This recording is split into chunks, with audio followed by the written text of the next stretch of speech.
Autism, a neurodevelopmental condition that can make people feel different and lead to struggles with socializing.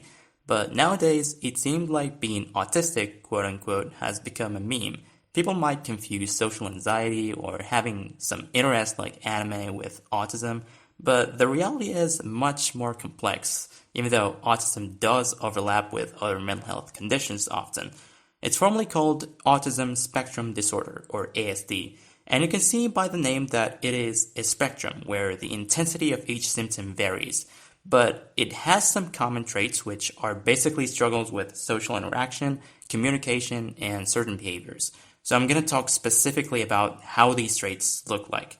But I have a disclaimer, which is that autism is a lifelong condition that begins at birth, and its symptoms actually appear usually before the age of 3. So even if you think you've grown out of it or something similar, it really doesn't matter. We'll talk about the first sign, which is about social interaction.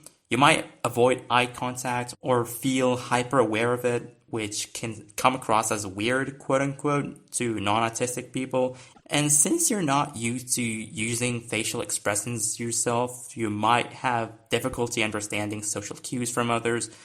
For example, if somebody expresses hurt, you might appear from the outside as if you're not empathetic or just you don't care at all, when you actually do have empathy but just struggle to understand others unless it's directly expressed to you. You also might find it hard to maintain conversations and could jump between topics, especially when you're mainly focused on your own interests. It might also have some communication quirks, such as taking a little while sometimes to respond, repeating a question asked to you yourself occasionally, or even quoting something from a song or a movie you remember. This is called echolalia. And you might sometimes take things literally, even when you've learned what some metaphors mean, and might not be able to understand sarcasm, sometimes even humor or innuendo. And now we'll take a closer look at the third sign, which is about behavior. And you neurotypicals will realize how distinct you are from neurodivergent people, and you'll know what autism actually looks like. What you'll find in autistic people is that they have a very few specific interests on which they focus intensely.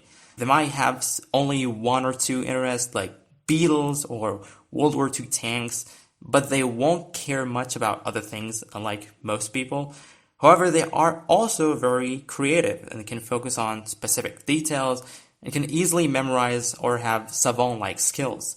They are slightly more objective, and they might or might not be smarter than the average person. In fact, if you look at people like Newton, Tesla, or Einstein, they all really share some traits associated with Asperger's, but there are also some other kinds of autism where individuals can have intellectual disabilities, and even people with Asperger's themselves can struggle with activities that can seem very simple, like riding bikes or opening doors. And many autistic people regularly self-stimulate to relieve stress or cope with boredom, and this is called stimming, and it might look weird, quote unquote, like other things, but that's just their way to self-soothe.